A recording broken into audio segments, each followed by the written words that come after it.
So I'm going to do the rear springs on this one today. This car's had a bit of an issue ever since I bought it. And let me just show you. So that's too high there. And too low there. Which that angle's making it so it's quite low in the front. And that bumper tends to catch everything. And next week I'm going away with the parking space has got a fold down bollard, and I don't think that bumper's going to actually go over it, so I need to fix this. On an older car I'd assume they'd got new springs and got them the wrong way around, but that's not possible in this case because it's got those type of springs where it's narrower either end.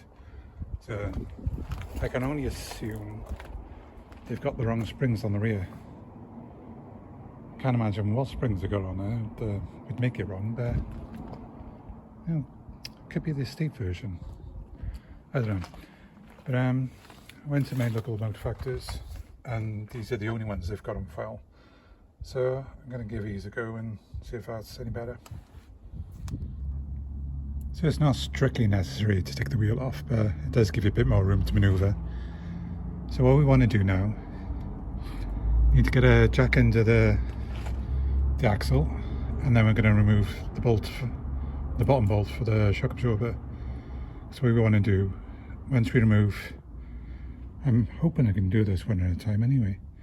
So when I remove the shock absorber, the rear axle can angle down that way, and then we can get the spring out this way. So yeah, I didn't think this through very well, but I'm hoping I can do one at a time. So it was possible to take out one side. I did need a bit of assistance with the crowbar, so I just put that into the spring. So now it pulled the spring up and out while pushing the axle down at the same time, so that was perfect. So these come off the springs as well, so they'll have to go back on the new ones. That's the top and that's the bottom, so I need to keep hold of those. One issue is that they look the exact same length, so I'm a little bit concerned, but the numbers are different. The first number, the CS1130, that's the same on both. But the second one, gosh, reflective, GDO 422, and that one's GDO 1021. So I'm I say wondering, I'm hoping has to do with the poundage. So, because that's a smaller number. So even though it's the same height, perhaps it'll compress more under the weight of the car. I haven't got any other options, so that's what I'm going to hope for. So I'm going to get these put on now. So that springs back in, but I did have to remove that side in the end. So I just jacked it up a bit so I could get the shock absorber out, which gives me enough tilt to get that spring in. Could have done it if I had a spring compressor, and I do have two sets knocking about, but could I find them? So what am I doing next? Yeah, so I'm going to jack this back up now, jack the axle back up, get a shock absorber back in, and then I'll do the other side.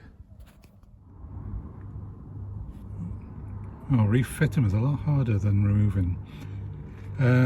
Problem I was having, I haven't got my decent jacks underneath that car at the moment, so I'm making do with crap.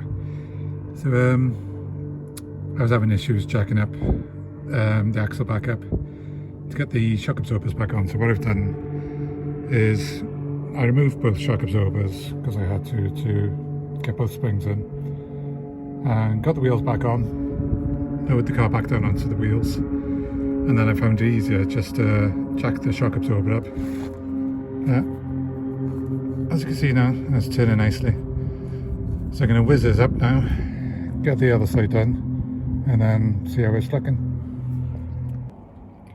Right, stupidly I did forget to take some measurements before I started, and I do have to let it settle, but yeah, I don't think it's made any difference.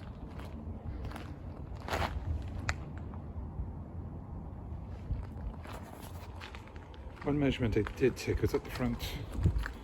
I seem to remember this was around about, I think it was about 95 mil.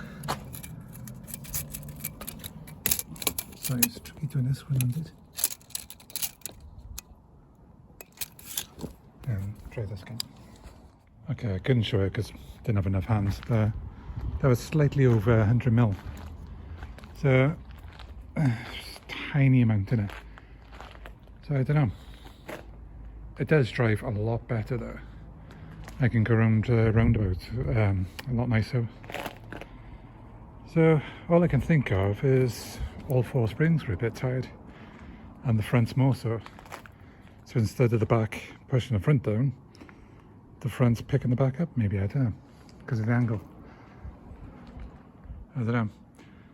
I'm going to come back to this at a later date, but if you've got any ideas, please let me know down below, because I'd appreciate some help with this one.